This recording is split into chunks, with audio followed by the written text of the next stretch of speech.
Cette interprétation, elle n'est pas comme ça tombée du ciel, si je puis me permettre cette expression. Elle a été construite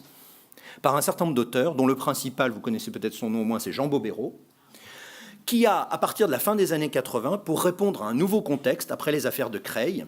auprès notamment à l'époque de Lionel Jospin, au ministère de l'Éducation nationale à ce moment-là, et puis ensuite dans les années 90, chute du mur de Berlin, fin du communisme, ouverture, mondialisation, les nouvelles valeurs libérales qui guident un certain nombre de principes pour le meilleur, la liberté, les droits de l'homme, la démocratie, et pour le pire ou pour des choses moins bien comme un certain nombre de dérégulations trop rapides peut-être de l'économie, notamment dans les pays de l'Est, qui ouvrent le monde de cette manière, qui fait que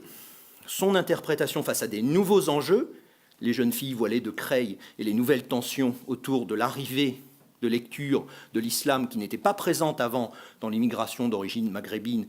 et bientôt subsaharienne, eh bien, dans ce moment-là, Jean Bobéro va réinvestir à la fois toute une tradition intellectuelle, la grande tradition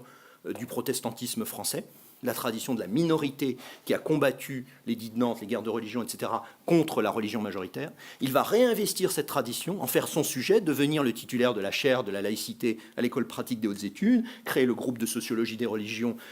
auquel vont se rattacher un certain nombre de chercheurs et travailler dans ce sens-là, et faire une interprétation du moment 1905 et des textes dans le sens de cette ouverture libérale